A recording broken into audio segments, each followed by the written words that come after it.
Assalamualaikum warahmatullahi wabarakatuh. Salam sejahtera untuk kita semua. Kami dari kelompok 5 akan mempresentasikan topik yang berjudul Teori Konvergensi Simbolik. Sebelum presentasi kami mulai, saya selaku moderator, Karina Larasati, akan memperkenalkan anggota kami terlebih dahulu.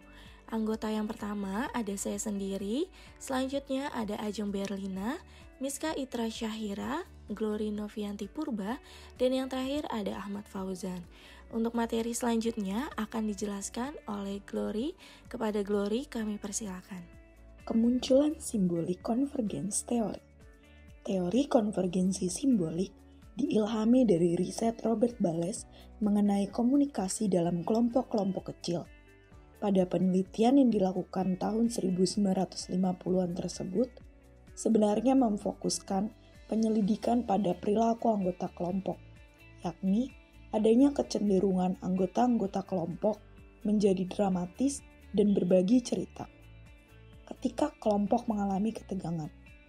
Menurut Bales Kit 2004, Venus 2007, cerita-cerita tersebut diantaranya meliputi lelucon, kisah, ritual, perumpamaan, atau permainan kata-kata yang ternyata memiliki fungsi penting dalam mengurangi ketegangan kelompok atau tension release, bahkan mampu meningkatkan kesolidan kelompok. Selanjutnya ada definisi teori konvergensi simbolik.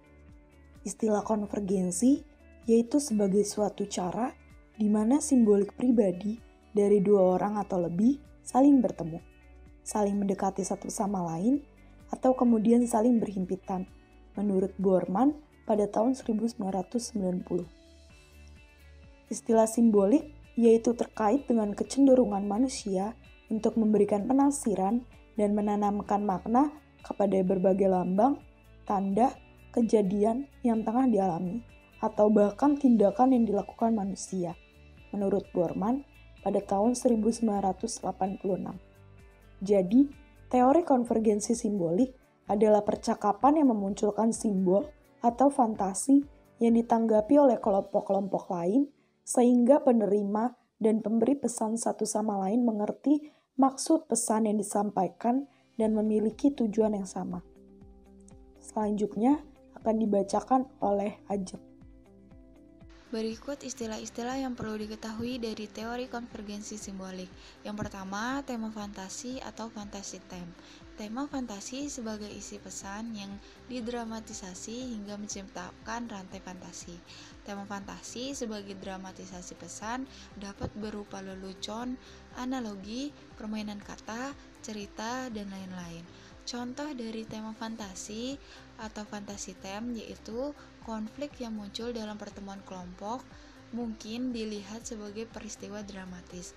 Sementara jika dalam kaitan tersebut kita ceritakan tentang konflik yang pernah terjadi di masa lalu atau bercerita tentang konflik yang ada di dalam sebuah film, maka ini bisa dikategorikan sebagai fantasy theme.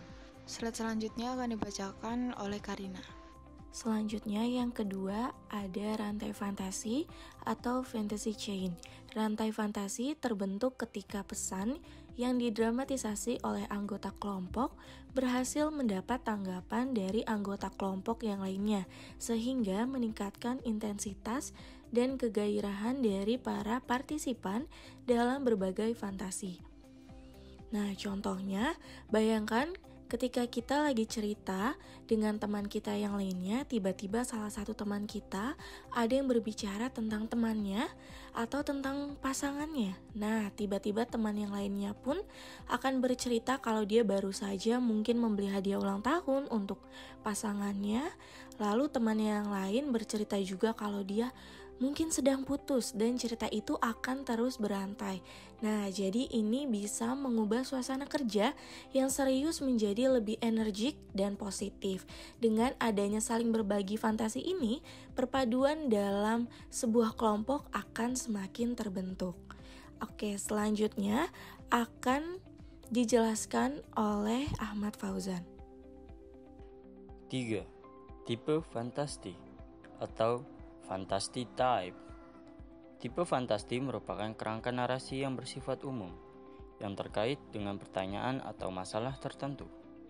Mereka yang telah lama berinteraksi akan membuat simbolik cue yang dipahami bersama. Simbolik cue tersebut biasanya menjadi inside joke. Contoh, di kelas ketika Anda mengatakan migrain, bisa jadi Anda akan ditertawai ramai-ramai. Karena bagi sebagian mahasiswa kelas itu, kata migrain bukan sejenis penyakit kepala sebelah. Yang keempat yaitu visi retoris atau rhetorical visions. Tema fantasi yang telah berkembang dan melebar keluar dari kelompok yang pada awalnya mengembangkan fantasi tersebut. Lalu tema fantasi itu menjadi fantasi masyarakat luas dan membentuk semacam rhetorical community atau komunitas retoris. Contohnya, pada tahun 2019 sempat heboh dengan tagar 2019 ganti presiden. Tagar tersebut membangun sebuah pesan yang ingin ditanggapi oleh semua pihak. Dengan adanya pemakaian tagar tersebut secara efektif dan sistematis berhasil menciptakan tema-tema fantasi yang kemudian menjadi visi retoris di kalangan masyarakat.